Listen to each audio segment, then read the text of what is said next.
Hai, Assalamualaikum. Bersama kita hari ini Cikgu Safwan dari Pusat Tuition Serumpun. Okay, hari ini cikgu nak berbincang, cikgu nak mengajar sedikit perkara berkaitan tentang pelajar-pelajar cikgu tingkatan 5 Admaths. Alright. Seterusnya dalam Admaths tingkatan 5 kita ada bab yang keempat adalah berkaitan tentang vektor. Bila kita kata pasal vektor anak-anak kena tahu dalam fizik kita ada belajar tentang dua kuantiti.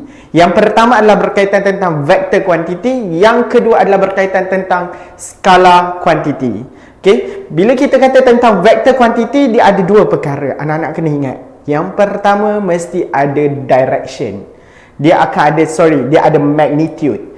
Bila ada yang pertama adalah magnitude, yang kedua adalah direction. Direction tu apa? Dia ada arah. Magnitude apa? Magnitude adalah satu benda, dia ada macam okey, berapa berat dia, berapa magnitude dia, berapa nilai dia. Okey, yang tu magnitude. So bila kata pasal vektor, dia ada arah. Berbanding dengan skala kuantiti, dia ada magnitude tapi tak ada direction. Dia gitu je. Tapi kalau dia bergerak, itu vektor. Admaths bab 4. Bila kita kata tentang vektor anak-anak, dia ada direction. Kalau macam contoh yang ini, kita ada daripada A sampai B. Ini adalah vektor A.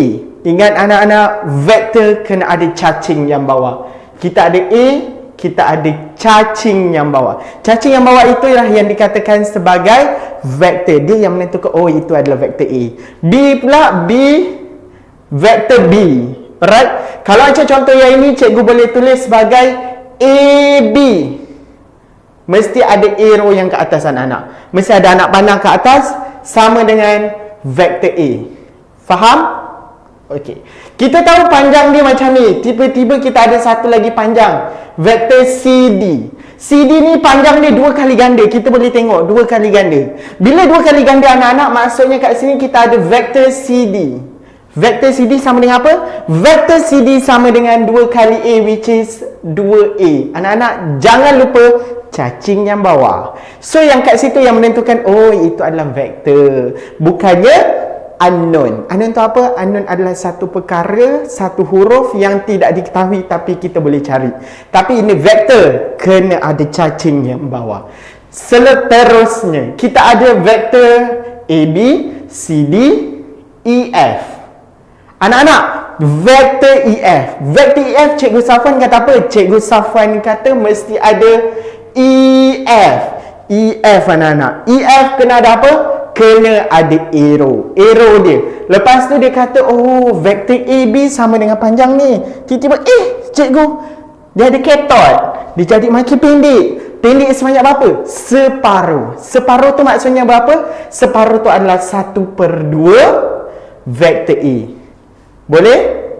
Good. Seterusnya anak-anak. Seterusnya kita pergi kepada penambahan dan penolakan vektor. Bila kita kata pasal penambahan dan penolakan vektor, the second part. So kita akan ada contoh yang pertama, cikgu ada vektor A tambah 2 vektor A tambah B. Anak-anak, kalau kita pergi rumah orang, cikgu masuk tiba-tiba rumah jiran cikgu, boleh? Tak bagi salam, tak apa-apa, tiba-tiba masuk. Tak boleh. Rumah dia, rumah cikgu, rumah awak. Maksudnya kat sini cikgu ada vektor A tambah 2A, maksudnya keluarga yang sama. Bila keluarga yang sama, cikgu tambahkan 1 tambah 2 sama dengan 3 vektor A. Seterusnya kita ada vektor B, maksudnya kita ada tambah B. Sama juga kalau kita contoh yang kedua, kita akan ada penolakan. Bila mana kalau macam contoh kita ada penolakan, kita ada 5B tolak 2Z tambah 2B. So awak kena buat apa? Ini algebra. Algebra kita belajar masa tingkatan apa? Tingkatan 1, tingkatan 2. So kat sini kita ingat balik 5 dengan 2. Benda yang sama. Cikgu salah. Apa yang salah? Ya, vektor kena ada cacing yang bawah. Okey, pandai. So kita akan ada sini 5B tambah 2B tolak 2Z. Sebab tu anak-anak cikgu akan dapat 5 tambah 2, 7B. Kita akan ada tolak 2Z. So macam ni. Ini adalah penambahan dan penolakan vektor. Anak-anak, kalau macam contoh dia ada direction, cikgu saya bergerak ke sini. Tiba-tiba cikgu reverse. So, cikgu akan dapat yang terbalik, betul? Sebab tu kita akan, bila kita reverse, dia bertentangan arah, kita akan dapat vektor tu adalah negatif. Contoh, yang tadi, kita ada vektor A macam ni. Kita ada lagi satu vektor, garis dia sama dengan garis AB, tapi arah dia bertentangan, which is kita arah dia ke bawah. Yang ini vektor dia apa? Vektor dia adalah negatif A. Boleh? Bear in mind. So, benda tu adalah sangat penting dekat dalam bila mana awak ada vektor, kita ada diagram. Kita ada diagram. Kita macam contoh diagram yang cikgu lukis kat sini. Yang ni bentuk apa anak-anak?